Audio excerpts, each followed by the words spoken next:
আবারও কুলতলি লোকালয়ে বাঘের হানা। বন দপ্তরের পক্ষ থেকে জাল দিয়ে ঘেরা হচ্ছে গোটা গ্রাম। দক্ষিণ 24 পরগনার সুন্দরবনে আবারও কুলতলি লোকালয়ে বাঘের হানা। গতকাল রাত থেকে বাঘের আতঙ্কে আতঙ্কিত হয়ে পড়েছে গোটা গ্রাম। গত রবিবার রাতে ফুলতলি ব্লকের অন্তর্গত মইপিট বৈকুণ্ঠপুর গ্রাম পঞ্চায়েতের নগেনাবাদ 9 নম্বর মুলার জেটিঘাটের কাছে রবিবার বিকেলে স্থানীয় এক যুবক রাজকুমার সফল দেখতে পান যে একটি বাঘ শ্মশানঘাটের কাছে ঘোরাঘুরি করছে। পরবর্তীকালে সেই বাঘ গ্রামের দিকে ঢুকে পড়ে। এরপর তড়িঘড়ি স্থানীয় সেই যুবক চিৎকার শুরু করে দেয় এবং তার চিৎকারে গ্রামবাসীরা ঘটনাস্থলে আসলে সম্পূর্ণ বিষয়টি স্থানীয় ওই যুবক গ্রামবাসীদের খুলে বলে। এরপর গ্রামবাসীরা খবর দেয় বন দপ্তরকে। খবর পেয়ে ঘটনাস্থলে আসে বন দপ্তরের আধিকারিকেরা এবং বনকর্মীরা। গতকাল রাতে গোটা গ্রাম জাল দিয়ে ঘিরে ফেলা হয়েছে।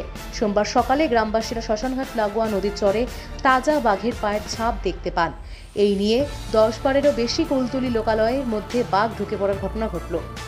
এই বিষয়ে বন দপ্তর সূত্রে খবর, গতকাল রবিবার খবর পেয়ে ঘটনাস্থলে পৌঁছন বনকর্মীরা।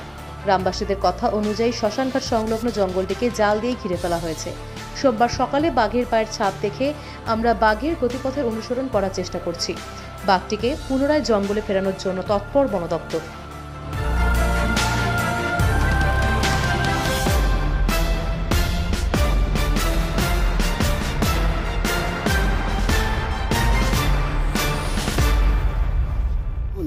জেটির ঘাট থেকে একটুকুনি হাত 50 দূরে থেকে খেয়ে এপারে চলে গেছে। আচ্ছা, আমরা স্থানীয় পুলিশ প্রশাসনকে তখন গিয়ে ফোন করলুম, ফোন করে বলি স্যার এখানে মানে বাঘ আছে এই জঙ্গলটার মধ্যে।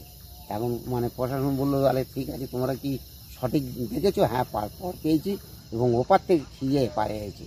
তার বন দপ্তরে গিয়ে খবর দিল, মানে রেঞ্জ অফিস এতে মানে নরগড়া রেঞ্জ অফিসে খবর দিতে, রেঞ্জ অফিসে আবার অফিসার এসে দেখলো, তদন্ত করে হ্যাঁ প্রকৃত বাঘ আছে। তারপর ওনারা পরে এসে জাল ঘিরে আমরা এই রেডি হয়েছি। এই সবে আমার জাল ঘেরার কাজ শেষ।